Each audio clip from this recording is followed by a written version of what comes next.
ನಮಸ್ತೆ, welcome to my channel. ಹೇಗಿದ್ದೀರಾ ಎಲ್ಲರೂ? ಇವತ್ತು ನಾನು ನಿಮಗೆ ನಮ್ಮ ಮನೇಲಿ ನಾನು ಹೇಗೆ ಮಟನ್ ಕರಿ ಮಾಡ್ತಿದ್ದೆ ಅದನ್ನು ತೋರಿಸ್ಕೊಡ್ತೀನಿ.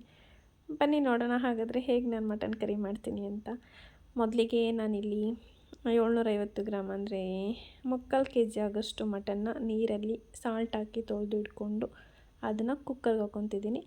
ನೀಟಾಗಿ ಕುಕ್ಕರ್ಗೆ ಹಾಕಾದ್ಮೇಲೆ ಅದ್ರ ಜೊತೆಗೇ ನಾನು 1 ಸ್ಪೂನ್ ಶುಂಠಿ ಪೇಸ್ಟು, ಜೊತೆಗೆ 1.5 ಸ್ಪೂನ್ ಆಗೋಷ್ಟು ಬೆಳ್ಳುಳ್ಳಿ ಪೇಸ್ಟನ್ನ ಹಾಕ್ತಿದ್ದೀನಿ.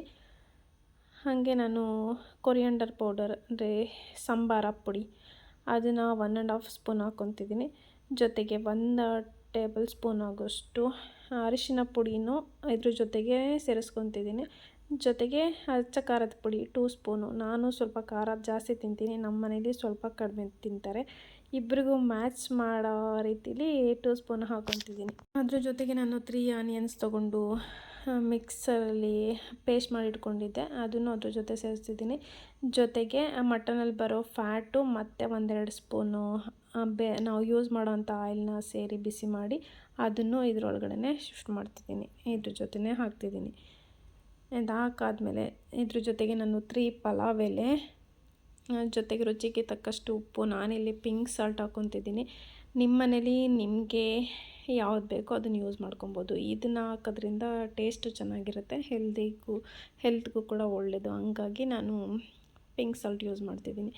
ಇದೆ ಹಾಕಿದಾದ್ಮೇಲೆ ಚೆನ್ನಾಗಿ ನೀಟಾಗಿ ಎಲ್ಲ ಮಟನ್ಗೆಲ್ಲ ಮಸಾಲ ಹಿಡಿಯೋ ಥರ ಮಿಕ್ಸ್ ಮಾಡ್ಕೊತಿದ್ದೀನಿ. ನೋಡ್ತಿದ್ದೀರಲ್ಲ ಹೀಗೆ. ಇನ್ನು ನೀವು ಈ ಥರನೇ ನೀಟಾಗಿ ಮಿಕ್ಸ್ ಮಾಡ್ಕೊಳ್ಳಿ.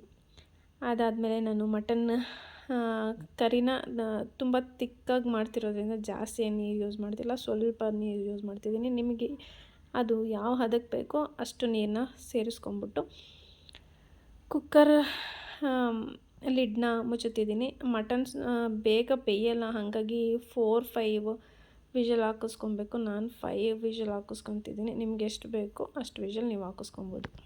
ಅದ್ರ ಜೊತೆಗೆ ನಾನು ಪೌಡರ್ ರೆಡಿ ಮಾಡ್ಕೊತಿದ್ದೀನಿ. ಅದಕ್ಕೆ 2 ಸ್ಪೂನ್ ಜೀರಿಗೆ, 2 ಸ್ಪೂನ್ ಮೆಣಸು, ಹಾಗೆ ಪಲಾವ್ ಮಸಾಲ ಅಂತ ಬರುತ್ತೆ, ಮರಾಠಿ ಮೊಗ್ಗು, ಅನಾನಸ್ ಫ್ಲವರು ಮತ್ತು ಏಲಕ್ಕಿ. ಇದನ್ನು ಫ್ರೈ ಮಾಡಿ ಡ್ರೈ ಆಗಿ ಪೌಡ್ರ್ ಮಾಡಿ ಇಟ್ಕೊಬೇಕು. ಇವಾಗ ವಿಷಲ್ ಆಗಿದೆ, ತಣ್ಣಗೂ ಆಗಿದೆ. ಅದು ನೋಡಿ ಎಷ್ಟು ಚೆನ್ನಾಗಿ ಬಂದಿದೆ, ನೋಡಿದ್ರೇ ಬಾಯಲ್ಲಿ ನೀರು ಬರ್ತಿದೆಯಲ್ಲ. ಅದೇ ಕುಕ್ಕರ್ನ ಮತ್ತೆ ನಾನು ಇಟ್ಟು ಪೌಡರ್ ಮಾಡ್ಕೊಂಡಿದ್ನಲ್ಲ ಮಸಾಲಗಳದ್ದು, ಆ ಪೌಡರ್ನ 1.5 ಸ್ಪೂನು ಆಗೋಷ್ಟು ಈ ಸಾಂಬಾರಿಗೆ ಅಂದರೆ ಕರಿಗೆ ನಾನು ಹಾಕ್ಕೊತಿದ್ದೀನಿ. ಇದು ಹಾಕೋದ್ರಿಂದ ಸ್ಮೆಲ್ಲು ಚೆನ್ನಾಗಿರುತ್ತೆ, ಟೇಸ್ಟು ಎನ್ಹಾನ್ಸ್ ಆಗುತ್ತೆ. ಆ ಪೌಡರ್ನ ಮಿಕ್ಸ್ ಮಾಡಿ 5 to 10 ಮಿನಿಟ್ಸ್ ಬಿಸಿ ಮಾಡಿದ್ರೆ, ಕುದಿಸಿದ್ರೆ ಸಾಂಬಾರು ಮಟನ್ ಕರಿ ನನ್ನ ಸ್ಟೈಲಲ್ಲಿ ರೆಡಿಯಾಗಿದೆ. ಹೇಗಿದೆ? ನಿಮಗೂ ಇಷ್ಟ ಆದರೆ ಲೈಕ್ ಮಾಡಿ, ಶೇರ್ ಮಾಡಿ, ಸಬ್ಸ್ಕ್ರೈಬ್ ಮಾಡಿ. Thank you all.